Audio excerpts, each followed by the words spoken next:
I mean, the way we sort of split the research is in two fronts. One is the myths, and what is the reality relative to that myth. And the second part was, what are the realities, in effect, what do women have and what do they possess?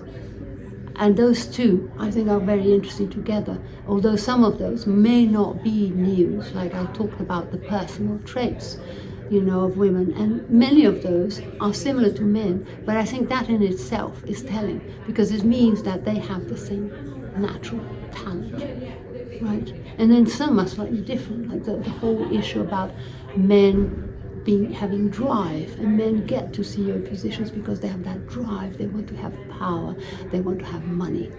And women, interestingly enough, they have that very same drive, but it comes from a different side of it. It comes quite often from the fact their background, or they didn't have the families didn't have an education they had, or they came from a small mining town, and what they wanted to do is to get out of there and help their families out of there. What they wanted is, when in a position of CEO, they could make impact and they could change things. So that is quite different.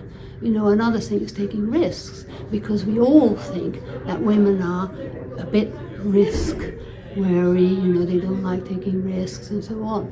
But if you look and examine, and by talking to these women, you see that the only way they got there was by taking risks. And whether that was through taking, international posts to far-flung countries with their family, or whether it is taking assignments that were very challenging, or taking positions and roles that no one else wanted to take, or even moving downwards in order to move forwards, because women don't have the same opportunities thus far to have the P&L roles. Men's sort of career path is more sort of straightforward. Women have to zigzag along, and in order to get there, sometimes they need to take risk and either go down or have sideways moves.